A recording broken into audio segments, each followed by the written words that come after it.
لا حول ولا قوة إلا بالله العلي العظيم. اعوذ باللہ السمیع العلیم من الشیطان اللعین الرجیم. بسم اللہ الرحمن الرحیم. الحمد للہ رب العالمین ثم الصلاة والسلام والتحیۃ والاکرام علی النبی الامی المکی المدنی القرشی العربی الہاشمی العبدی الطہام السید سیدنا و نبینا و شفیعنا و حبیب قلوبنا و طبیب نفوسنا مولانا و مقتدانا ابی القاسم محمد و آلہ الطیبین الطاہرین المعصومین المظلومین المنتجبین المنتخبین واللعنۃ الدائمۃ الباقیۃ علی اعدائہم اجمعین من الآن الی قیام یوم الدین. اما بعد فقد قال اللہ تعالی فی محکم کتابہ المبین وفرقانہ الحمید وقولہ الحق. بسم اللہ الرحمن الرحیم. واللہ اخرجکم من بطون امہاتکم لا تعلمون شیئا وجعل لکم السمع والابصار والافئدۃ لعلکم تشکرون.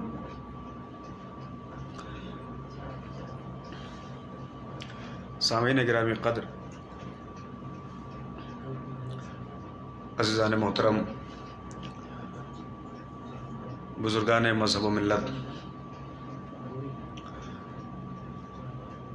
ایام عزائے امام حسین علیہ السلام کے پہلے عشرے کی یہ چھٹی مجلس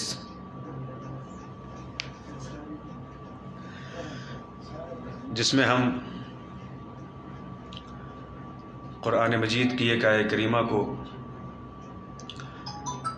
سرنامہ سخن کے عنوان سے مستقل تلاوت کر رہے ہیں، جس میں پروردگار عالم بنی نوع آدم کو متوجہ کر رہا ہے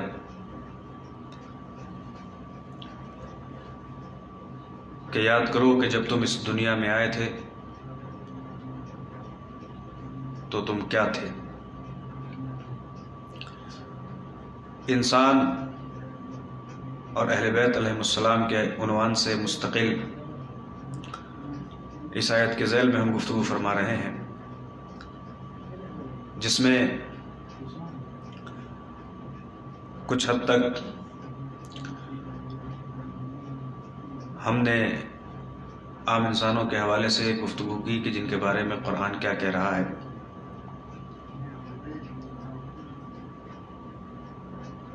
اور ساتھ ہی ساتھ ہم مستقل شان اہل بیت علیہ السلام بھی بیان کر رہے ہیں. ظاہر سی بات ہے کہ زمین پر اکڑ کے چلنے والا انسان چاہے کتنا بھی مغرور ہو جائے، لیکن جب زمین ایک مرتبہ متزلزل ہوتی ہے، جیسے ہی قرآن کہتا ہے اذا زلزلت الارض زلزالہا، یہ زمین پہ اکڑ کے چلنے والا انسان، زمین پہ مغروروں کی طرح زندگی گزارنے والا انسان کچھ لمحوں کے لیے اپنی اصل حیثیت اور اپنی اصل اوقات پہ آ جاتا ہے کہ واقعاً ہم اور ہماری حیثیت کچھ نہیں ہے. لیکن اللہ نے ان انسانوں کے رہنمائی کے لیے جن ذوات مقدسہ کو رہبر بنا کے بھیجا، ان کی شان یہ ہے کہ جب زمین متزلزل ہوتی ہے تو وہ ایک مرتبہ صرف زمین پہ ہاتھ بھی رکھ دیں تو زمین اپنی جگہ ٹھہر جاتی ہے. اور آل محمد علیہ السلام کی یہی اختیارات ہمیں بتاتے ہیں کہ اگر قابل اطاعت کسی کی ذات ہے تو وہ آل محمد کی ذات ہے. بعض اوقات ہم میں ہی سے کچھ افراد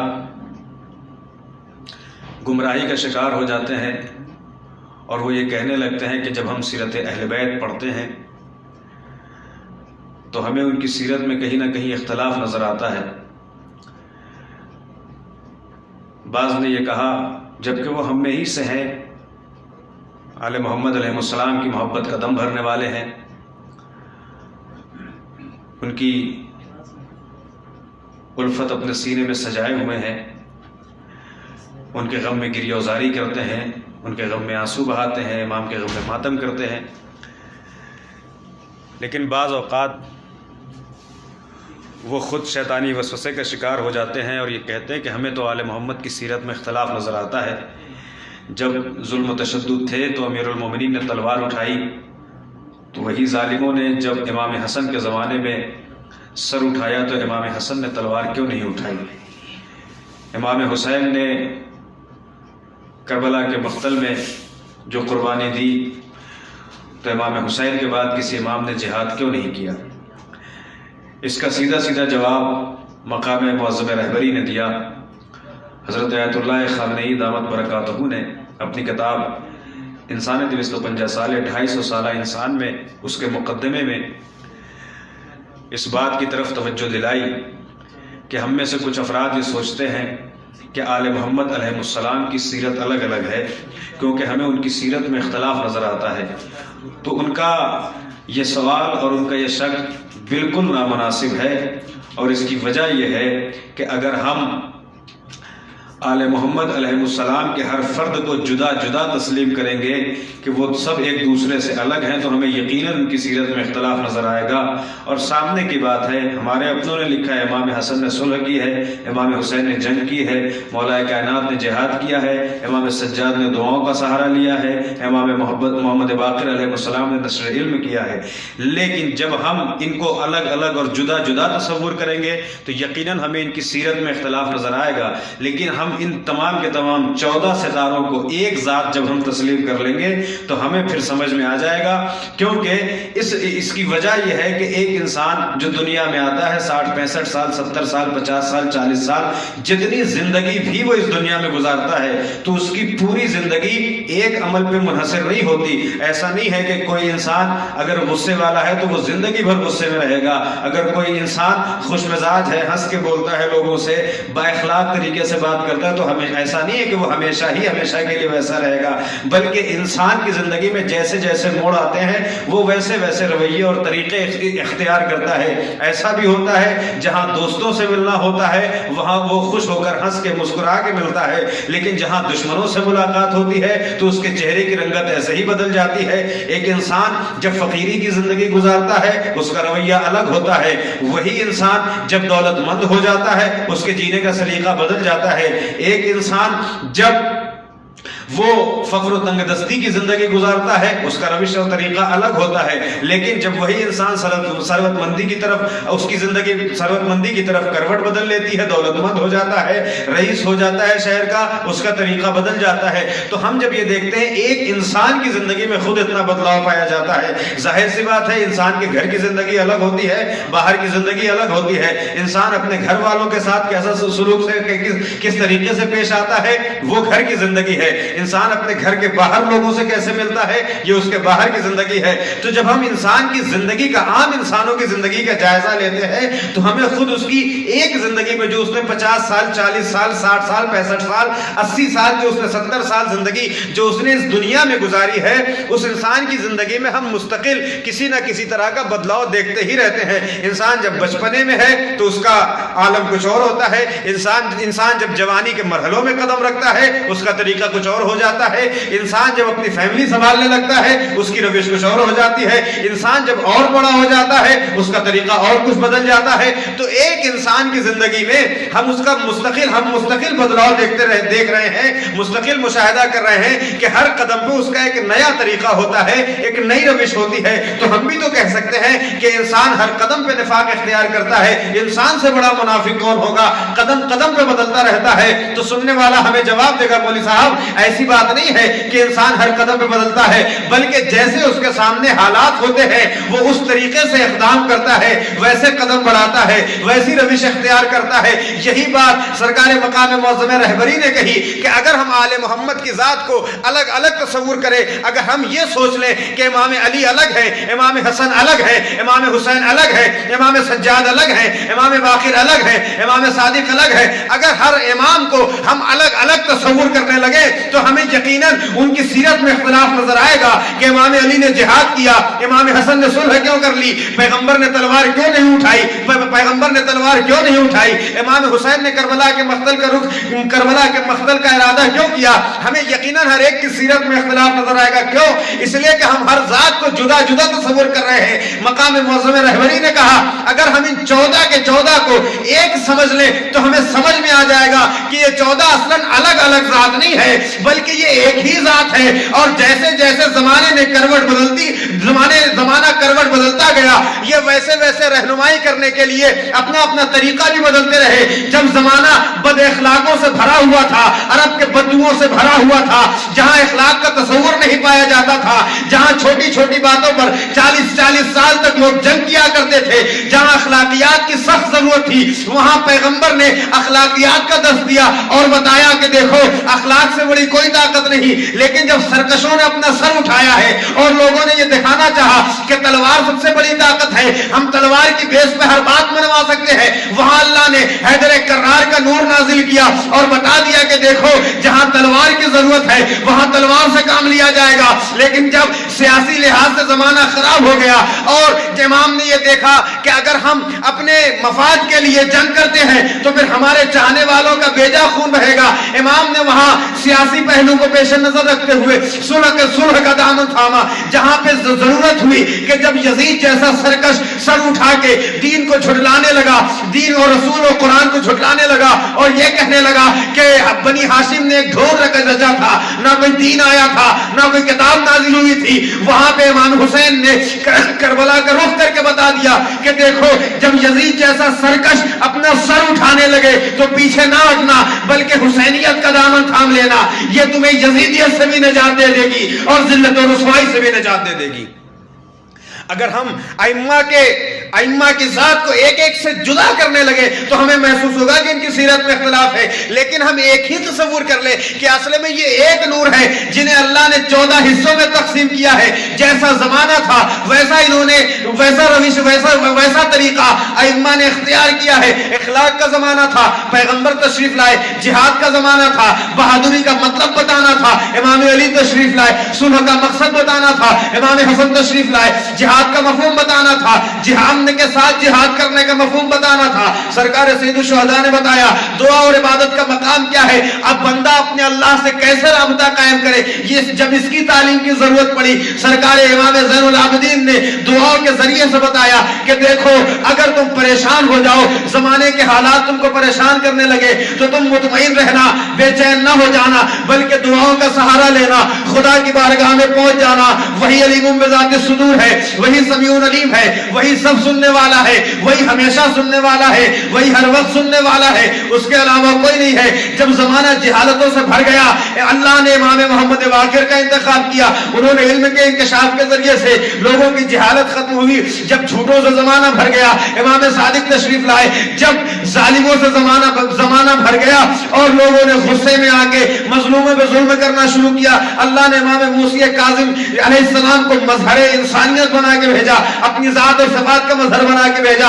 اللہ کی رضا کیسے حاصل کرنی چاہیے یہ مفہوم بتانا تھا. اللہ نے امام علی رضا کو بھیجا، تقوی کا مطلب بتانا تھا. امام تقی تشریف لائے، پاکیزگی کا مفہوم بتانا تھا. امام نقی تشریف لائے، خدا کو اپنی حیبت سمجھانی تھی. امام عسکری تشریف لائے اور جب اللہ کو یہ بتانا ہوا کہ کوئی ذات غائب رہ کر حاضر رہنے والوں کی مدد کیسے کرتی ہے، اللہ نے امام زمانہ کو بھیج کے غیبت میں رکھ کے بتا دیا کہ دیکھو یہ میرا وہ نمائندہ ہے جو غیبت میں بھی ہے مگر ہوئے عرض پہ رہنے والوں کو امن بھی پہنچا رہا ہے، سکون بھی پہنچا رہا ہے، راحت بھی پہنچا رہا ہے. کیسے؟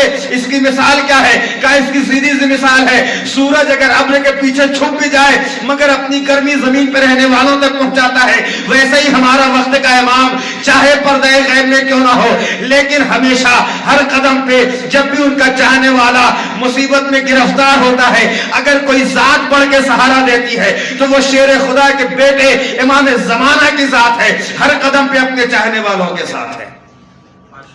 اگر کوئی یہ تصور کر لے کہ ان کی سیرت میں اختلاف ہے تو اس کی فکر غلط ہے. اس کی وجہ یہ ہے کہ اس نے ان چہاردہ معصومین کو جدا جدا تصور کر لیا.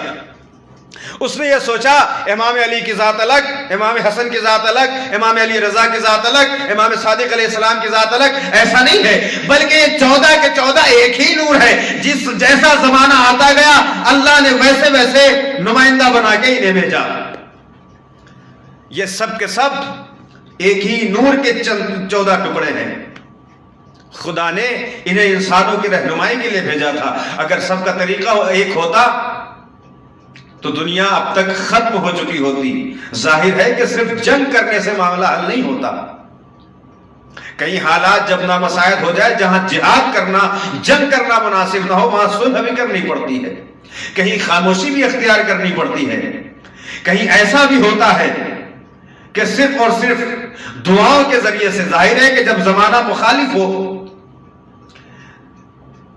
اور لوگ یہ بھی تمیز بھول جائیں کہ عام انسان کون سے ہیں اور اہل بیت کے گھرانے والے کون سے ہیں، ایسی صورت میں، ایسی حالت میں کون ہے جو ظالموں کے سامنے سر اٹھائے گا؟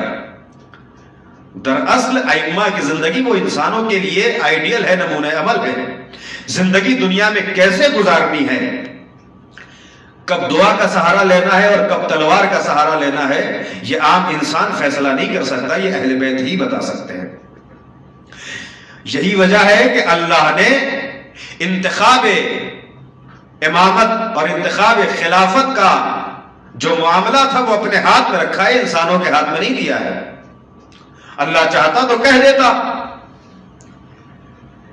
کہ صاحب آپ کو پیروی کرنی ہے، آپ کو اطاعت کرنی ہے، لہذا آپ جسے بہتر سمجھیں اسے اپنا امام منتخب کر لیں۔ انسانوں کے لیے مزید آسانی ہو جاتی کہ وہ جسے چاہیں اپنا انتخاب کر لیں، کیونکہ پیروی انہوں نے ہی کرنی تھی، اللہ کو تو اطاعت کرنی نہیں ہے۔ مگر انسانوں کو کس کی اطاعت کرنی ہے اس کا فیصلہ اللہ نے کیا، بندوں کے اختیار میں نہیں رکھا۔ میں سوال کروں گا، پروردگارا انسانوں نے پیروی کرنی تھی، انسانوں کو اطاعت کرنی تھی، انسانوں کو اختیار دے دیتا کہ وہ جسے چاہے اپنا انتخاب، اپنا امام منتخب کر لیں اور اس کی اطاعت و پیروی کرتے رہیں۔ آواز قدرت آئے گی، میرے بندوں کا طریقہ دیکھا ہے، ان کا مزاج کب بدل جائے کسی کو پتا نہیں ہے۔ خود عام سی مثال ہے، ایک انسان ایک لباس کا انتخاب کرتا ہے، وہ سوچتا ہے کہ دنیا میں اس سے اچھا کوئی لباس نہیں، اب یہی کپڑا ہم پہنیں گے۔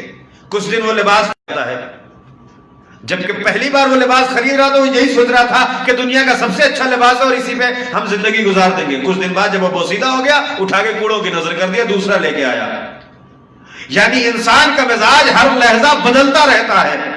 اگر اللہ انہیں امامت کے انتخاب کے لیے کہہ دیتا کہ جسے چاہو اپنا امام منتخب کر لو، تو ہر گروہ کا اپنا ایک امام ہوتا، اور ہر نائب صدر کا انتخاب کیا جائے تو وہ بہت دن تک باقی رہ جائے۔ اول تو انتخاب ہوتا ہے تو ضروری کہ ایک انجمن میں اگر 1000 افراد ہیں تو 1000 کے 1000 اس سے راضی ہوں۔ حد اقل ایک بندہ تو کہے گا کہ اس سے بہتر یہ تھا کہ فلاں کو منتخب کر لیتے۔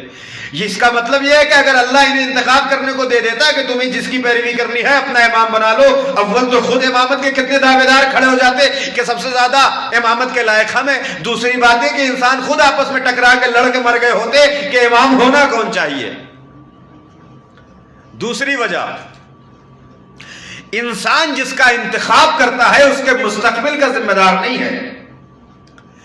کسی بھی انسان کو نہیں پتا ہے کہ جسے وہ منتخب کر رہا ہے اس کا مستقبل کیسا ہوگا۔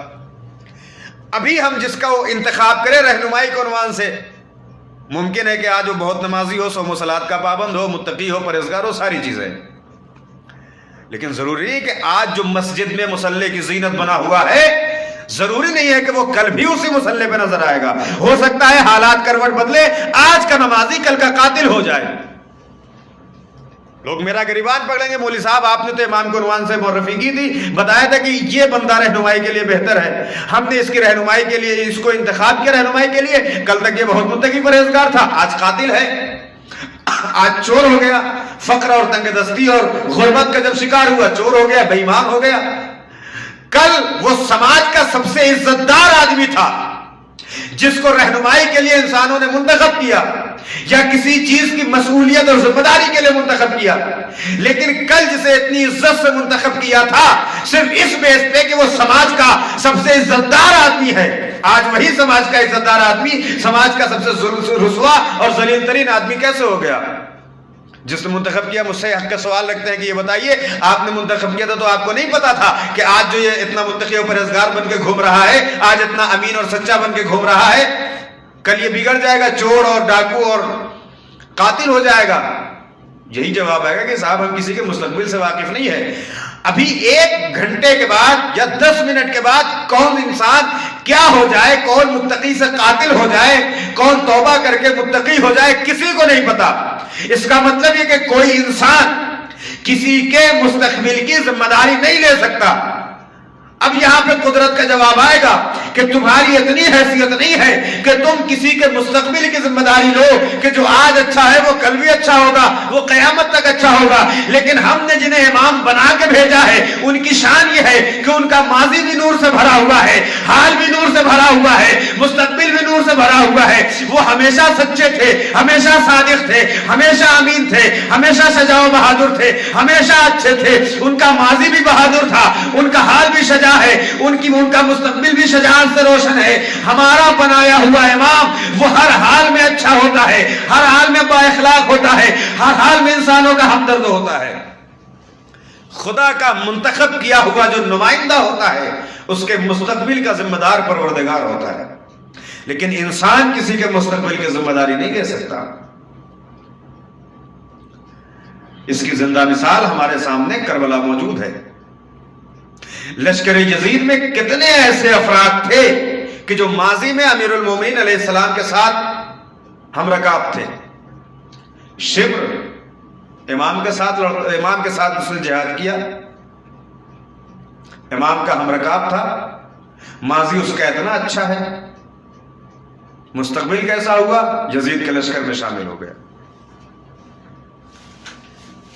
انسانوں کو نہیں خبر ہے کہ کسی کا مستقبل کیا ہوگا، اس لیے انسانوں کو یہ حق بھی نہیں ہے کہ کسی کو اپنا امام منتخب کریں. حق اگر کسی کو ہے تو وہ خدا کی ذات کو ہے، جس نے خلق کیا ہے وہی بتائے گا کس کی پیروی کرنی ہے. انسانوں کے اتنا شعور کہاں؟ انسانوں نے جسے اپنا نمائندہ، رہبر، خلیفہ بنا کے تخت میں بٹھایا،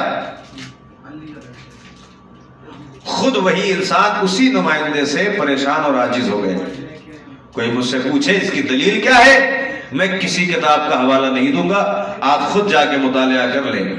اگر عاجز اور پریشان نہ ہوتے تو آخر میں امام علی کے دروازے پہ نہ آتے کہ مولا اب ہم آپ کے ہاتھ میں بیعت کر کے ہی مانیں گے. ورنہ امیر المومنین کو کسی مسلمان کی بیعت کی ضرورت نہیں ہے. علی علیہ السلام کی کوئی بیعت کرے تو بھی امام ہے، بیعت نہ کرے تو بھی امام ہے. سب نے بیعت سے انکار جب کر دیا تھا، اس کے باوجود بھی علی علیہ السلام نے اپنی رہنمائی کا فریضہ پورا کیا ہے. کیوں؟ اس لیے کہ وہ ہر صورت میں امام ہے. کسی مسلمان کی بیعت کی ضرورت نہیں تھی علی کو. اور اس امام کو بیعت کی کیا ضرورت ہے؟ جو نصیریوں کی خدائی کو ٹھکرا سکتا ہے اسے 4 مسلمانوں کی بیعت کا کیا لالچ ہوگا؟ لیکن قدرت نے بھی دکھا دیا کہ جسے تم منتخب کر رہے ہو اس سے تم خود عاجز اور پریشان ہو جاؤ گے. اور پریشان ہوئے، آئے درے امام پہ، ہم بیعت کریں گے. مولا نے پھر بھی کیوں عہدے خلافت سنبھال لیا؟ اس کی صرف ایک وجہ تھی، امام نے خود بیان کیا. اگر مظلوموں کو ظلم سے بچانا نہ ہوتا اور غریبوں تک ان کا حق پہنچانا نہ ہوتا تو علی مہار خلافت کبھی نہ تھامتا. اگر امام کے دل میں درد ہے تو امت کا درد ہے، امت پیغمبر کا درد ہے. امام حسین علیہ السلام بھی چاہتے تو اپنے گھر کا دروازہ بند کر کے بیٹھ جاتے، نہ یزید کی حمایت کرتے نہ یزید کی مخالفت کرتے. کہہ دیتے امام کہ یزید تیرا اپنا معاملہ ہے، تو جو چاہے کر، میں سکون، مجھے اطمینان چاہیے، سکون چاہیے، مجھے میرے حال پہ چھوڑ دے. یزید خوشی خوشی چھوڑ دیتا کہ اب میرے راستے میں امام حسین نہیں آئیں گے. لیکن امت پیغمبر کا درد تھا امام کے دل میں کہ اگر یزید جیسا ظالم اور جابر ملعون بادشاہ اگر برسر اقتدار آتا ہے تو امت پیغمبر میں نہ کسی کی عزت سلامت رہے گی، نہ کسی کی ناموس کی عزت سلامت رہے گی۔ قیامت تک کی رسوائی سے امت مسلمہ کو بچانے کے لیے سرکار سید الشہداء نے اپنا بھرا گھر قربان کر دیا۔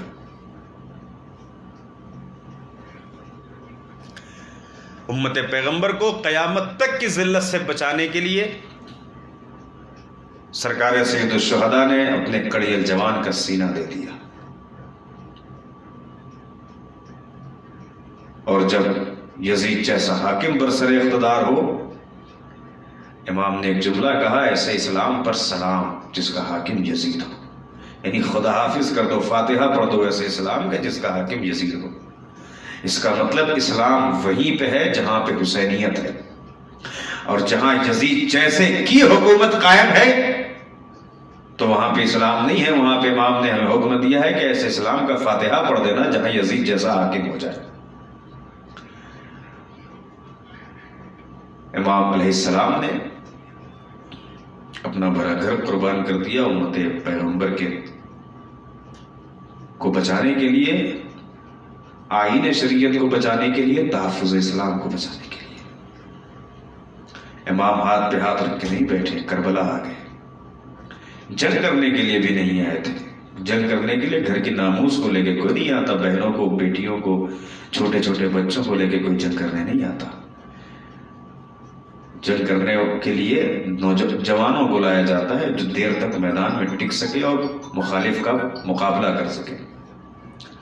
امام کسے لے کے آئے ہیں؟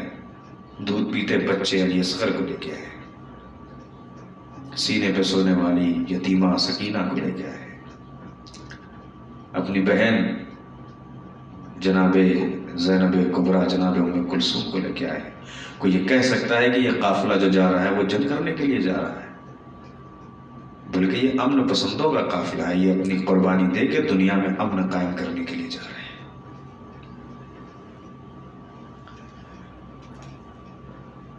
ارباب عزا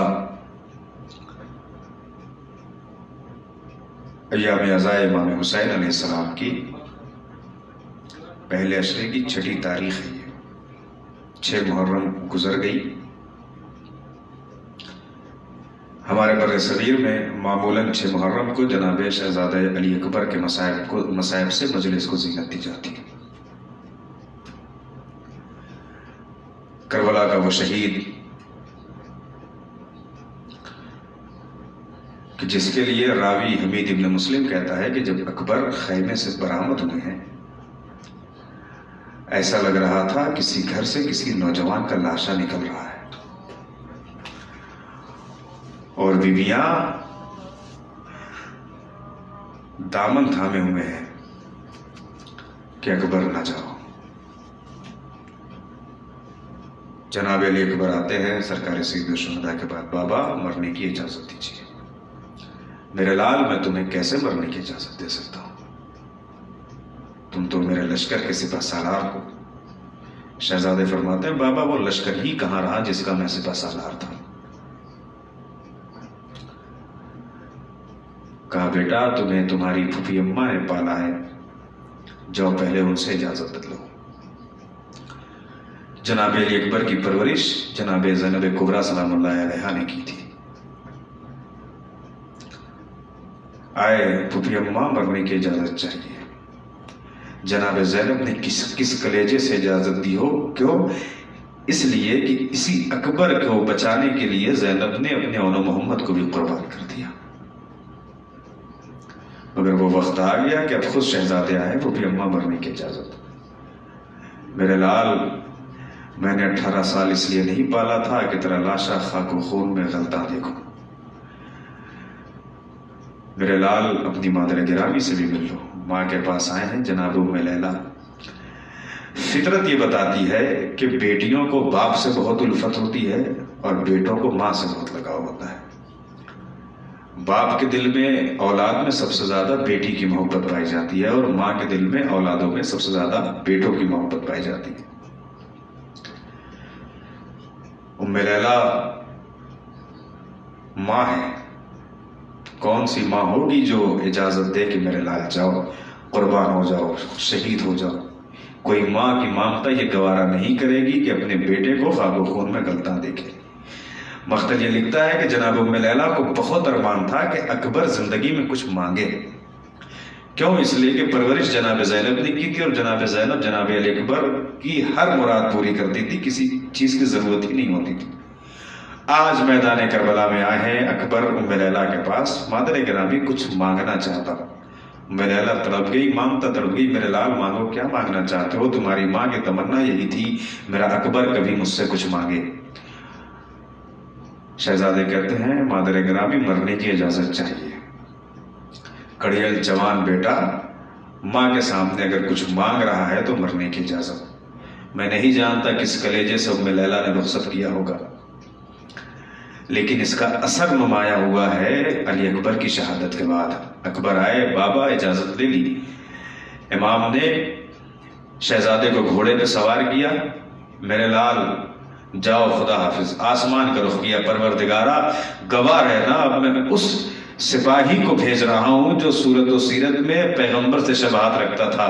جب میں تیرے رسول کی زیارت کرنا چاہتا تھا تو اپنے اس لال کو دیکھ لیتا تھا۔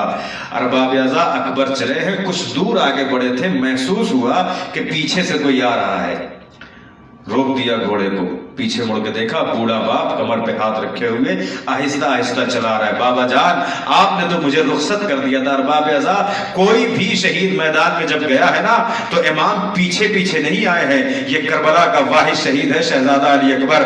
جب امام نے رخصت کیا پیچھے پیچھے خود چلے آئے ہیں۔ کیوں؟ اس لیے کہ جوان بیٹا مرنے کو جا رہا ہے۔ بابا آپ نے تو مجھے رخصت کر دیا تھا نا، میرے لال کاش تمہارے جیسا کوئی تمہارا بھی بیٹا ہوتا، تب تمہیں پتا چلتا کہ اولاد کی محبت کیسی ہوتی ہے۔ ارباب اعضاء مدینے میں سرکار سید الشہداء جب تھے نا، ایک شخص آتا اور آنے کے بعد کہتا ہے مولا مجھے دعا دیجئے کہ میرا بھی کوئی بیٹا ہو تو وہ اکبر کے جیسا ہو۔ امام فرماتے تھے یہ بتاؤ اکبر جیسا تمہارا کوئی بیٹا ہوگا تو تم کیا کرو گے؟ کہا مولا میں اسے زمین پہ چلنے نہیں دوں گا، میں اسے اس کے پاؤں کو اپنے ہاتھوں کی ہتھیلی پہ رکھوں گا۔ اتنا خوبصورت بچہ کون اسے زمین پہ چھوڑے گا؟ امام کی آنکھوں میں آنسو آ جاتے ہیں کہ کیوں آنسو آ جاتے ہیں؟ امام کی نگاہوں میں کربلا کا منظر ہوتا ہے، منظر آ جاتا ہے کہ میرا یہی کڑیل جوان ہوگا جو کربلا کے میدان میں زمین پہ ایڑیاں رگڑ رہا ہوگا۔ امام نے رخصت کیا، میرے لال جاؤ خدا حافظ، جب تک سامنا رہے مڑ کے دیکھتے رہنا۔ اکبر مقتل میں آئے ہیں، بلا کا جہاد کیا، پیاس کی شدت کا غلبہ ہوا، واپس پلٹ کے خیمے میں آئے۔ بابا جان یہ کربلا کا واحد شہید ہے جو واپس پھر خیمے میں آیا ہے۔ بابا جان اگر ایک قطرہ پانی میسر ہو جاتا نا میں ان جزیدیوں کو بتا دیتا کہ بنی ہاشم کے شیر کیسے ہوتے ہیں۔ میرے لال خیمے میں پانی تو نہیں ہے۔ امام نے اپنی سوکھی ہوئی زبان اکبر کے دہن کے حوالے کر دی۔ علی اکبر نے جیسے ہی بابا کی زبان میں کانٹے محسوس کیے ہیں ایک مرتبہ تڑپ جاتے ہیں، بابا جان ارے آپ کی زبان میں تو کانٹے پڑے ہوئے ہیں۔ ارباب اعضاء رخصت کیا، دوبارہ علی اکبر میدان میں آئے۔ ادھر جب اکبر خیمے میں آئے تھے لشکر یزید میں یہ سازش ہو رہی تھی کہ یہ علی کا پوتا ہے، ایسے اس پہ قابو نہیں پا سکتے ہیں جب تک دھوکے سے حملہ نہ کیا جائے۔ سنان ابن انس ملعون ایک مقام پہ چھپ جاتا ہے، جیسے ہی علی اکبر میدان میں آتے ہیں جب گھوڑا اپنی رفتار سے دوڑتا ہے تو پھر سامنے سے جب حملہ کیا جائے گا تو وہ اور شدت سے وار ہوتا ہے۔ ارباب اعضاء علی اکبر مقتل میں آئے اور بلا کا جہاد شروع کیا، لیکن ایک مرتبہ سامنے سے دھوکے سے سنان ابن انس آتا ہے، علی اکبر کے سینے میں نیزہ مارتا ہے، لیکن یہ کڑیل جوان ہے حسین کا۔ علی اکبر ایک مرتبہ وہ نیزہ اپنے سینے سے نکالنا چاہتے ہیں، لیکن ارباب اعضاء جب تصور کریں آپ، تصور شرط ہے جب کوئی چیز رفتار کے ساتھ سامنے سے آئے اور اس پہ کسی چیز سے وار کیا جائے، وہ نیزہ تھا، نیزے کا عالم یہ تھا کہ نیزے کے آگے سے جو مثلث بنا ہوا تھا، جب وہ نیزہ سینے میں علی اکبر کے آیا ہے، سنان نے نیزہ مارنے کے بعد نیزہ واپس کھینچنا چاہا، نیزہ تو واپس نہ آیا، کڑیل جوان کے سینے میں الجھ کر نیزہ ٹوٹ گیا، نیزے کی انی علی اکبر کے سینے میں رہ گئی۔ آخر یہ پیاسا نوجوان کہاں تک جہاد کرتا؟ ایک مرتبہ اپنے آپ کو گھوڑے کے اوپر گرا دیا اور آواز دی بابا بیٹے کا آخری سلام قبول کر لیجئے۔ ارباب اعضاء حسین کے کانوں تک جیسے ہی یہ آواز پہنچی ہے، مقتل نویسوں نے لکھا کہ جیسے حسین کی آنکھوں کے سامنے اندھیرا چھا گیا ہو، حسین گھٹنیوں کے بل اپنے آپ کو مقتل کی طرف لے جانا چاہتے ہیں۔ کچھ دور حسین پہنچے ہیں جب حسین چلتے چلتے زمین کربلا پہ گر گئے. گھٹنیوں کے بل حسین علی اکبر کے لاشے تک پہنچنا چاہتے ہیں. ایک مرتبہ کہتے ہیں میرے لال جب سے تمہارا آخری سلام سنا ہے نا حسین کی آنکھوں کی بینائی چلی گئی ہے. میرے لال آواز دو, تمہاری آواز کے سہارے سے حسین تم تک پہنچ پائے. علی اکبر کی آواز کے سہارے سے حسین آئے شہزادے کے قریب. دیکھا جوان بیٹے نے سینے پہ ہاتھ رکھا ہوا ہے. میرے لال خیریت تو ہے, سینے پہ ہاتھ کیوں رکھا ہے؟ بابا جان سنان ملون نے ایسا نیزہ مارا کہ انیل سینے میں ٹوٹ گئی ہے.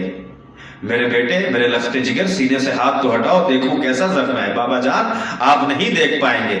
حسین نے جب اصرار کیا ہے, علی اکبر نے سینے سے ہاتھ ہٹایا ہے. خدا وہ منظر کسی باپ کو نہ دکھائے جو کربلا میں حسین ابن علی نے دیکھا. حسین نے کیا دیکھا کہ کڑیل جوان کا سینہ تیروں سے چھلنی ہو چکا ہے, نیزے کی یعنی ٹوٹ کے کلیجے میں درائی ہے. ارباب اعضا امام کہتے ہیں میرا لال اجازت دو تم یہ نیزی تمہارے سینے سے یہ نیزے کی یعنی تمہارے سینے سے نکال لو. ارباب اعضا حسین نے جیسے ہی نیزے کی یعنی نکالنی چاہی ہے, اکبر درد تو نہیں ہو رہا ہے میرے بابا جان آپ آہستہ سے نکالے, درد تو ضرور ہوگا. ارباب اعضا جیسے ہی حسین نے نیزے کی ٹوٹی ہوئی یعنی علی اکبر کے کلیجے سے نکالی ہے, اکبر کی روح قفس انصری کو پرواز کر گئی. ادھر صغرا علی اکبر کی بہن مدینے میں انتظار کر رہی ہے. کیوں؟ اس لیے کہ علی اکبر سے وعدہ کیا تھا بھیا جب بھی حالات مناسب ہو جائے اپنی بہن صغرا کو ضرور بلا لیجئے گا. صغرا کا دستور یہ ہے در خیمہ میں بیٹھ جاتی ہے, جانے والے کب آئیں گے جانے والے کب آئیں گے. ایک مرتبہ صغرا نے دیکھا کہ بنی ہاشم کے اس گھر کے پاس سے کوئی مسافر گزر رہا ہے. صغرا نے سلام کیا, تم مسافر لگ رہے ہو. مسافر نے کہا ہاں میں مسافر ہوں, مدینۃ الرسول کی زیارت کرنے کو آیا تھا. بھائی میرا ایک کام کر دو گے؟ کہاں جا رہے ہو؟ کہا کوفے کی جانب جا رہا ہوں. کہا کوفے کی جانب ہی میرے گھر والے بھی گئے ہیں, میرا ایک خط ہے اس جانے والوں میں میرا ایک بھیا ہے, اگر تم مہربانی کرو تمہارا احسان ہوگا کہ میرا یہ خط میرے بھائی تک پہنچا دو. ضرور بی بی میں کیوں نہیں پہنچاؤں گا, مدینۃ الرسول میں زیارت کرنے کے لیے آیا تھا, اب آپ کا قاصد بن کے جاؤں گا. صغرا نے ایک خط لکھا, خط اس مسافر کے حوالے کیا. مسافر جب مقتل میں کربلا میں پہنچا ہے 10 محرم کا دن تھا. ارباب اعضا دیکھا کہ اس بی بی نے جو شان بتائی تھی کہ قافلے کی شان کیا ہوگی ویسا کچھ تو نظر نہیں آیا. ایک شخص نظر آیا جو خون میں لطپت ہے, خون میں ڈوبا ہوا ہے. جب کوئی نظر نہ آیا اس نے سلام کیا. امام پریشان, اس عالم غربت میں کون ہے جو حسین کو سلام کر رہا ہے؟ اب تک تو جو بھی آیا ہے وہ حسین کو تانے دے رہا ہے, حسین پہ ظلم کر رہا ہے. دیکھا کوئی مسافر ہے. بھائی تم مسافر معلوم ہوتے ہو؟ کہا میں مسافر ہوں, مدینۃ الرسول کی زیارت کرنے گیا تھا. کسی بی بی نے خط دیا تھا وہ پہنچانا تھا, مگر جو شان بتائی تھی وہ مجھے نظر نہیں آ رہی ہے. بتایا تھا ایک بادشاہ ہوگا, اس کے اگل بگل 2 نوجوان ہوں گے, جو ایک میرا بھائی ہوگا ایک میرا چچا ہوگا, مگر مجھے کچھ نظر نہیں آ رہا ہے. کہا جس کڑیل جوان کا تم خط لے کے آئے ہو یہ اس کا لاشا پڑا ہوا ہے. ارباب اعضا اس نے خط دیا, گریا کیا. ادھر اکبر کا جنازہ مقتل میں ہے, حسین چاہتے ہیں کسی صورت سے اکبر کا لاشا خیمے تک پہنچا دیا جائے. ادھر بیویاں انتظار کر رہی ہے. ارباب اعضا بنی ہاشم کے بچوں کے ذریعے سے لاشا خیمے میں لایا گیا. میر انیس نے اس منظر کو نظم کیا. لاش اکبر کی جو مقتل سے اٹھا لائے حسین, جہاں بلب شیر کو جنگل سے اٹھا لائے حسین, نوجوان کو صفے اول سے اٹھا لائے حسین, چاند کو شام کے بادل سے اٹھا لائے حسین. دی صدا اپنا پسر آن کے لے جا بانو, چھد گیا پرچھی سے اکبر کا کلیجہ بانو. در خیمہ پہ لاشا رکھا گیا. بیویوں کو خبر ہوئی اکبر کا جنازہ آیا ہے. بیویوں نے سر و سینہ پیٹا. ایک مرتبہ امام نے کہا فضا ارے اکبر کی ماں کو بلا لاؤ, اپنے بیٹے کا دیدار کر لے. جیسے ہی فضا آئی خیمے میں کیا کہا, بی بی ام لیلا شہزادی ارے آقا آپ کو بلا رہے ہیں, شہزادے علی اکبر کا جنازہ آیا ہے. یہ کہہ کہ فضا پھر لاش علی اکبر پہ آ گئی, سر و سینہ پیٹنا شروع کیا. کچھ دیر ہو گئی ابھی ام لیلا نہیں آئی, لیکن پھر کیا ہوا, امام نے کہا جاؤ ذرا ام لیلا کو پھر سے بلا کے لاؤ, اکبر کا دیدار کر لے. اب جو جناب فضا آئی ہے بھابھی ام لیلا, ارے آپ کو آقا آقا بلا رہے ہیں آپ چلیے اکبر کا جنازہ آیا ہے. لیکن فضا نے کیا دیکھا کہ جناب ام لیلا ہے کبھی خیمے کی ایک طرف سے ٹکراتی ہے کبھی دوسری طرف جا کے ٹکرا جاتی ہے. ایسا لگتا ہے ام لیلا کی بینائی جا چکی ہو اور ام لیلا کوئی چیز تلاش کر رہی ہے. ایک مرتبہ فضا کہتی ہے شہزادی ام لیلا ارے کیا ہو گیا آپ کو آقا بلا رہے ہیں اور آپ ہیں کہ چلنے کو تیار نہیں ہے. ام لیلا نے کہا فضا ارے جب سے اکبر کی شہادت کی خبر سنی ہے میری آنکھوں کی بینائی جا چکی ہے. فضا ام لیلا کو کچھ نظر نہیں آتا. ذرا سی مہربانی کرو اپنے ہاتھوں سے ام لیلا کو سہارا دو مجھے اکبر کے جنازے تک لے چلو. لال ارے کوئی ماں اپنے بیٹے کو اس لیے نہیں پالتی کہ وہ اس کے لاشے کو خاک و خون میں غلطہ دیکھے. اب میں اکبر تم نے پردیس میں اپنی ماں کا ساتھ چھوڑ دیا. سيعلم الذين ظلموا أي منقلب ينقلبون إنا لله وإنا إليه راجعون.